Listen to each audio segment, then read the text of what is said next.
கோவையில் 3 தளங்களை கொண்ட வணிக வளாகத்தில் ஏற்பட்ட பயங்கர தீ விபத்து மாவட்டத்தையே அதிர வைத்துள்ளது. கோவையில் 3 தளங்களை கொண்ட வணிக வளாகத்தில் ஏற்பட்ட பயங்கர தீ விபத்து மாவட்டத்தையே அதிர வைத்துள்ளது.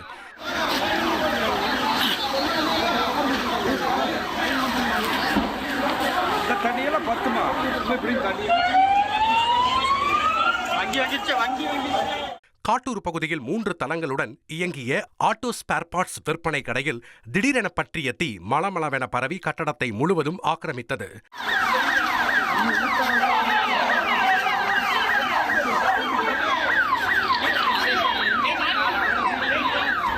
வானுயர எழும்பிய கரும்புகை பல கிலோமீட்டர் தூரத்திற்கு தெரிந்ததால் அப்பகுதி மக்கள் அச்சமடைந்த நிலையில் பாதுகாப்பு கருதி அப்பகுதியில் மின்சாரம் துண்டிக்கப்பட்டு போக்குவரத்து முழுமையாக மாற்றப்பட்டது. இதுகுறித்த தகவலின் பேரில் 10க்கும் மேற்பட்ட தீயணைப்பு வாகனங்களில் வந்த தீயணைப்பு துறையினர் போராடி தீயை கட்டுக்குள் கொண்டு வர முயற்சித்தனர்.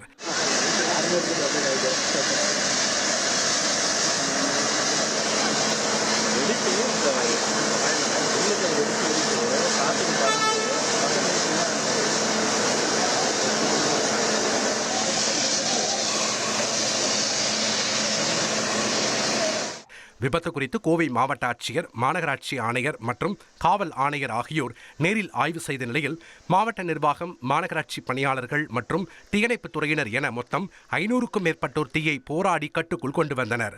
இந்த இன்சிடென்ட் எல்லாமே கண்ட்ரோலில் கொண்டு வந்திருக்கோம். இந்த இன்சிடென்ட்ல எந்த ஒரு நமக்கு பாதிப்பு இல்லை. எல்லாமே இமீடியட்லி போலீஸ் சைட்ல இருந்து பக்கத்தில் இருந்த எல்லா வீடுகளில் இருந்த அனைத்து மக்களுக்கு சேஃப் பிளேசஸ்க்கு மூவ் பண்ணியாச்சு. மற்றும் இந்த பகுதியில் இருந்த எலக்ட்ரிசிட்டி கனெக்ஷன் கூட உடனுக்குடன் கட் பண்ணியாச்சு. ரசாயன உதவிகள் தேவைப்பட்டதால் இந்திய விமானப்படையின் இயந்திரம் உதவியுடன் தீ அணைக்கப்பட்டதாக மாநகர காவல் ஆணையாளர் கண்ணன் தெரிவித்தார். வேற கெமிக்கல் பேஸ்டு ஃபயர் எக்ஸ்டிங்விஷர் வேணுன்றதுனால இந்த ஏர்போர்ட்ல இருந்து பிளஸ் ஏர்ஃபோர்ஸ்ல இருந்து அவங்களும் முனைப்பா இந்த தீ அணைச்சாங்க. இந்த கோர விபத்தில் பல லட்சம் மதிப்பிலான பொருட்கள் தீக்கிரையாகியதாக கூறப்படும் நிலையில் விபத்துக்கான காரணம் குறித்து போலீசார் விசாரணை மேற்கொண்டு வருகின்றனர். லாரி மீது ஆம்னி பஸ் மோதிய விபத்தில் 25 பேர் படுகாயமடைந்த நிலையில் தனது இருக்கையில் அமர்ந்தபடியே ஓட்டுநர் துடிதுடித்து இறந்து போயிருக்கிறார். நள்ளிரவில் நடந்த பகீர் விபத்தின் பின்னணி என்ன? நொறுங்கிய பேருந்து, பலியான டிரைவர், படுகாயமடைந்த 25க்கும் மேற்பட்ட பயணிகள், ஸ்தம்பித்து நின்ற தேசிய நெடுஞ்சாலை. நள்ளிரவு நேரத்தில் ஒரு தனியார் ஆம்னி பேருந்து லாரியின் பின்புறத்தில் மோதியதால் நடந்த கோர விபத்தின் பரபரப்பு காட்சிகள்தான் இவை அத்தனையும்.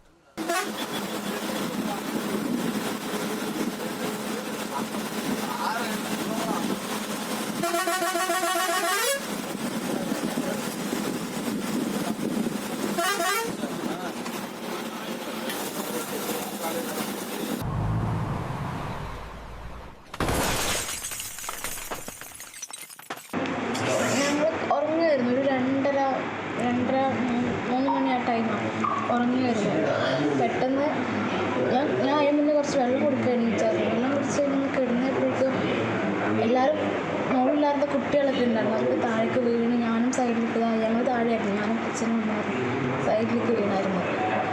അങ്ങനെ വണ്ടി ഇടിച്ചത്, ലോറിയിൽ എന്തോ ഇടിച്ചതാ.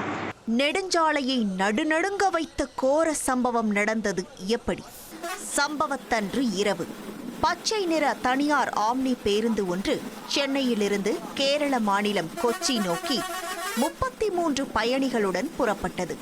விழுப்புரம் மாவட்டம் திருக்கோவிலூர் அருகே உள்ள மேலகொண்டனூர் கிராமத்தை சேர்ந்த ராஜீவ் காந்தி என்ற படையப்பாதான் அந்த பேருந்தின் ஓட்டுநர். அவருடன் ஒரு உதவியாளரும் பயணித்துள்ளார். சுமார் 3 மணி அளவில் பேருந்தில் இருந்த அனைவரும் ஆழ்ந்து உறங்கிக் கொண்டிருந்த சமயத்தில்தான் அரங்கேறியது அந்த படுபயங்கரம். சேலம் மாவட்டம் வாழப்பாடி அருகே சேலம் சென்னை தேசிய நெடுஞ்சாலையில் மத்தூர் பகுதியில் உள்ள மேம்பாலத்தில் சிமெண்ட் மூலப்பொருட்களை ஏற்றி சென்ற லாரியின் பின்புறத்தில் எதிர்பாராத விதமாக ஆம்னி பேருந்து பலமாக மோதியது. அவ்வளவுதான். அந்த நொடி என்ன நடந்தது என்று யாருக்கும் தெரியாது. கண் விழித்து பார்த்தபோது பேருந்தின் முன்புறம் லாரியின் பின்பகுதியில் மோதி நொறுங்கி போனது. அந்த நொடி பேருந்தில் இருந்த மொத்த பயணிகளும் அரண்டு போயினர். ஸோ அதுக்கப்புறம் பார்த்தா நிறைய பேருக்கு அட்வான்ஸ் பண்ணி எல்லாம் டிஸ்லொகேட் ஆகிடுச்சு. அவருக்கு ஒருத்தருக்கு வந்து இந்த கால் உள்ள இதே போயிடுச்சு. முன்னாடி வந்து போயிட்டு இதில் வந்து லாரியில் போய் இடிச்சிருக்காரு. ஆக்சுவலாக அது கேரளா போகிற பஸ். ஆமாம், கேரளா போகிற பஸ். நான் மட்டும் தான் தமிழ் அப்படின்னு வாய்ப்பு இருக்கு. ஏன்னா வந்து எனக்கு பஸ்ஸு கிடைக்கிறதுனால இதில் வந்து நான் ஏறிட்டேன். மற்றவங்க எல்லாமே மோஸ்ட்லி கேரளைட்ஸ் தான் நிறைய பேருக்கு வந்து பயங்கரம் அடிபட்டு. அதில் சுமார் 25க்கும் மேற்பட்டவர்களுக்கு படுகாயம் ஏற்பட்டிருக்கிறது. சத்தம் கேட்டு ஓடி வந்த அக்கம் பக்கத்தினர் ஆம்னி பேருந்தில் இருந்தவர்களை பத்திரமாக மீட்டு அருகே இருந்த மருத்துவமனைக்கு அனுப்பி வைத்தனர். தொடர்ந்து பஸ்ஸில் இருந்த உதவியாளரும் பேருந்தின் பின்புறமாக சென்று மீட்கப்பட்டுள்ளார். ஆனால் டிரைவர் ராஜீவ்காந்தி மட்டும் அந்த விபத்தில் சிக்கி வெளியேற முடியாமல் தத்தளித்திருக்கிறார். அவரது கால் பஸ்ஸுக்கும் லாரிக்கும் இடையே வசமாக சிக்கியிருக்கிறது. மீட்பு குழு சம்பவ இடத்திற்கு வந்தும் கூட அவரை அவ்வளவு எளிதில் வெளியே எடுக்க முடியவில்லை. உடல் முழுவதும் இரத்த காயங்களோடு பேருந்துக்கும் லாரிக்கும் இடையே சிக்கிக்கொண்ட ராஜீவ்காந்தி தண்ணீர் கேட்டு என்னை காப்பாற்றுங்கள் என கதறியது அங்கிருந்தவர்களின் மனதை நொறுங்க வைத்தது. சுமார் 3 மணி நேர போராட்டத்திற்கு பிறகே ராஜீவ்காந்தி மீட்கப்பட்டார். ஆனால் உயிருடன் அல்ல, சடலமாக. மீட்பதற்குள் பரிதாபமாக பலியாகி இருக்கிறார். விபத்தில் அவரது கால் துண்டாகி ரத்தம் வெளியேறியதில் இறந்திருக்கலாம் என மருத்துவர்கள் தரப்பில் சொல்லப்பட்டது. பின் அவரது சடலத்தை மீட்டு மருத்துவமனைக்கு உடற்கூராய்வுக்காக அனுப்பப்பட்டது. நள்ளிரவில் நடந்த இந்த பயங்கர விபத்தால் தேசிய நெடுஞ்சாலையில் பல மணி நேரம் போக்குவரத்து பாதிக்கப்பட்டது. இந்த பஸ்ஸில் பயணித்த பலரும் கேரளாவை சேர்ந்தவர்கள் என்பது தெரிய வந்திருக்கிறது. நடந்த கோர விபத்துக்கான காரணம் என்ன?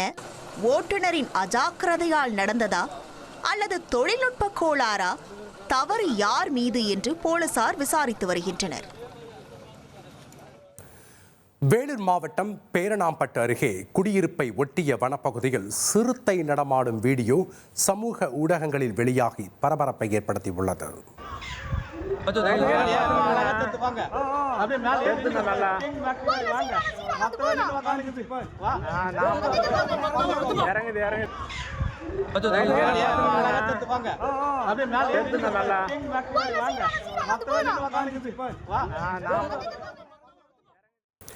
நாகர்கோவில் அருகே 2 லாரிகள் நேருக்கு நேர் மோதி தீப்பிடித்து எரிந்ததால் பரபரப்பு ஏற்பட்டது. கன்னியாகுமரி மாவட்டம் நாகர்கோவில் புரசவரி சந்திப்பில் 2 லாரிகள் நேருக்கு நேர் மோதிக்கொண்ட விபத்தில் தீப்பிடித்து எரிந்து முழுவதுமாக சேதமடைந்தன. அதிகாலை பாறைகளை ஏற்றிக் கொண்டு சென்ற லாரியும் காலியாக வந்த மற்றொரு லாரியும் நேருக்கு நேர் மோதிக்கொண்டு விபத்து நிகழ்ந்தது. இதனையடுத்து சம்பவ இடத்திற்கு விரைந்து வந்த தீயணைப்புத் துறையினர் நீண்ட நேரம் போராடி தீயை அணைத்தனர். இதனால் கரும் புகையுடன் காணப்பட்ட அப்பகுதியில் சிறிது நேரம் போக்குவரத்து பாதிப்பு ஏற்பட்டது. கேரள மாநிலம் பத்தனம்திட்டாவில் மாவட்ட ஆட்சியரின் கார் விபத்தில் சிக்கிய சம்பவம் பெரும் பரபரப்பை ஏற்படுத்தியுள்ளது. அரசு நிகழ்ச்சியில் கலந்து கொண்ட பிறகு தனது அலுவலகம் நோக்கி ஆட்சியர் திரும்பிக் கொண்டிருந்த போது கோனி பகுதியில் இந்த விபத்து நிகழ்ந்துள்ளது. எதிரே வந்த காரும் ஆட்சியரின் காரும் மோதிய போது ஆட்சியரின் கார் கவிழ்ந்ததில் ஆட்சியர் பிரேம் கிருஷ்ணன் உள்ளிட்ட 3 பேரும் காயமடைந்தனர். மூவரும் தற்போது பத்தனம்திட்டா அரசு மருத்துவமனையில் அனுமதிக்கப்பட்டுள்ளனர். கேரள மாநிலம் பத்தனம்திட்டாவில் மாவட்ட ஆட்சியரின் கார் விபத்தில் சிக்கிய சம்பவம் பெரும் பரபரப்பை ஏற்படுத்தியுள்ளது. அரசு நிகழ்ச்சியில் கலந்து கொண்ட பிறகு தனது அலுவலகம் நோக்கி ஆட்சியர் திரும்பிக் கொண்டிருந்த போது கோனி பகுதியில் இந்த விபத்து நிகழ்ந்துள்ளது. எதிரே வந்த காரும் ஆட்சியரின் காரும் மோதிய போது ஆட்சியரின் கார் கவிழ்ந்ததில் ஆட்சியர் பிரேம் கிருஷ்ணன் உள்ளிட்ட 3 பேரும் காயமடைந்தனர். மூவரும் தற்போது பத்தனம்திட்டா அரசு மருத்துவமனையில் அனுமதிக்கப்பட்டுள்ளனர். ஆரணியில் அரசு பேருந்துக்கு வழிவிடாமல் சாலை மறித்து அட்ராசிட்டி செய்த சம்பவத்தில் தனியார் பேருந்தின் ஓட்டுநர் மற்றும் நடத்துனரின் உரிமத்தை பறிமுதல் செய்து வட்டார போக்குவரத்து அலுவலர் சிவக்குமார் நடவடிக்கை எடுத்துள்ளார். ஆரணி பழைய பேருந்து நிலையத்திலிருந்து புறப்பட்ட தனியார் பேருந்தின் ஓட்டுநர் அரசு பேருந்துக்கு வழிவிடாமல் மறித்து வாக்குவாதத்தில் ஈடுபட்டார். இதன் வீடியோ அடிப்படையில் ஆரணி வட்டார போக்குவரத்து அலுவலர் சிவக்குமார், சம்பந்தப்பட்ட தனியார் பேருந்து ஓட்டுநர் கார்த்தி, நடத்துனர் வீரமணி ஆகியோரிடம் விசாரணை செய்து லைசன்ஸை பறிமுதல் செய்தனர். செங்கம் அருகே காதலனுடன் சென்ற பெண்ணை வலுக்கட்டாயமாக அழைத்துச் செல்ல முயன்ற பெற்றோர் பின்னர் போலீசார் முன்னிலையில் சமாதானப்படுத்தி அழைத்துச் சென்றனர்.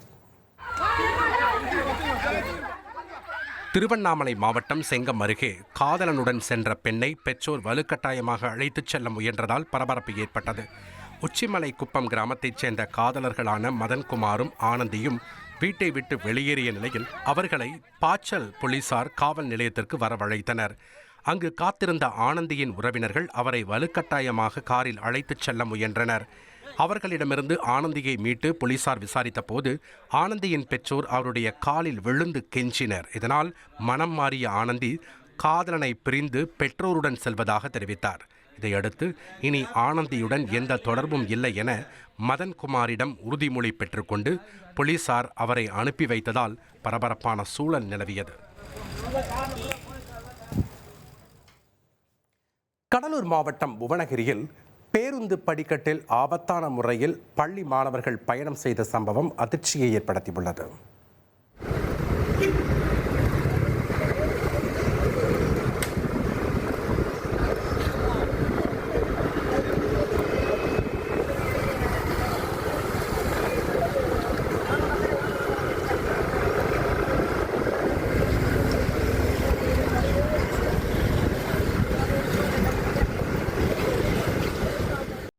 போலி சமூக வலைதள பக்கத்தை தொடங்கி பெண்களின் புகைப்படங்களை காட்டி உல்லாசமாக இருக்கலாம் என பணம் பறித்து மோசடியில் ஈடுபட்டதாக இளம்பெண்ணை நாகர்கோவில் சைபர் கிரைம் போலீசார் கைது செய்துள்ளனர்.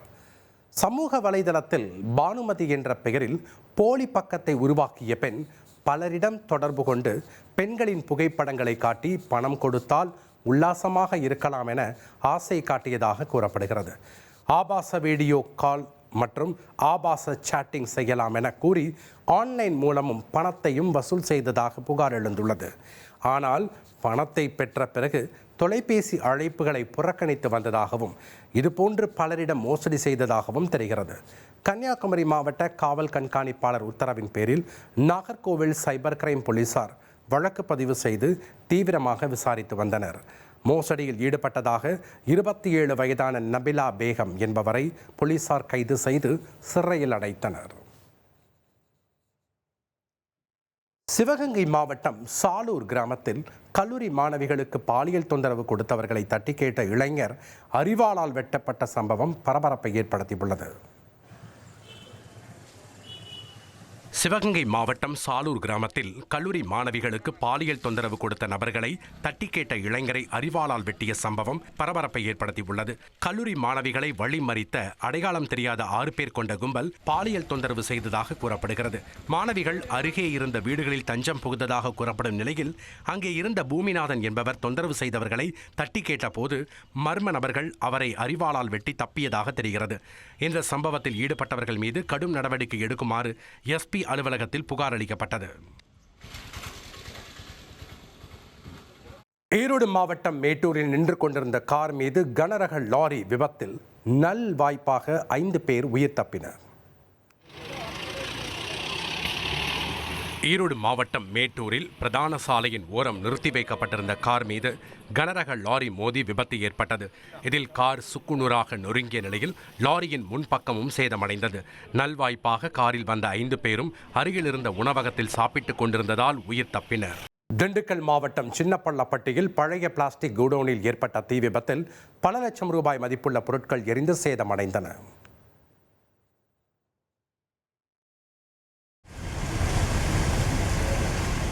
திண்டுக்கல் சின்ன பள்ளப்பட்டி பகுதியில் ஆரிஃப் என்பவருக்கு சொந்தமான பழைய பிளாஸ்டிக் குடோனில் அதிகாலையில் ஏற்பட்ட தீ விபத்தால் பரபரப்பான சூழல் நிலவியது.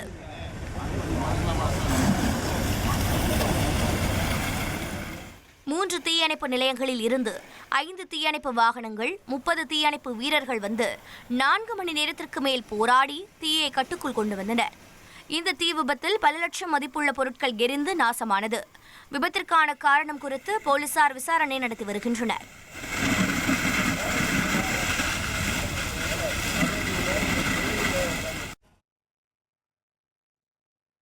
பிரியாணியில தூக்க மாத்திரை கலந்து கொடுத்து கணவனை கொலை செய்த மனைவியை போலீசார் கைது செஞ்சிருக்காங்க. சினிமா காதலனுக்காக கணவனை கொன்ற விபரீத மனைவியின் மாஸ்டர் பிளான் இது. பிரியாணியில் தூக்க மாத்திரை கலந்து கொடுத்து கட்டிய கணவனை போட்டுத் தள்ளிய கொடூர மனைவி இவர்தான். கணவனின் கதை முடித்த கையோடு சடலத்தின் அருகே அமர்ந்து விடிய விடிய ஆபாசப்படம் பார்த்து குதூகலித்திருக்கிறார் இந்த விபரீத அம்மணி. ஆம், ஆந்திர மாநிலம் குண்டூர் மாவட்டம் சிலுவூரைச் சேர்ந்தவர் சிவநாகராஜு. 45 வயதான இவர் வெங்காய வியாபாரம் செய்து வந்திருக்கிறார்.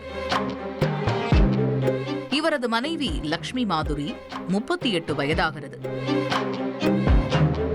இவர்களுக்கு கடந்த 2007ஆம் ஆண்டு திருமணம் முடிந்து 2 ஆண் பிள்ளைகள் உள்ளனர்.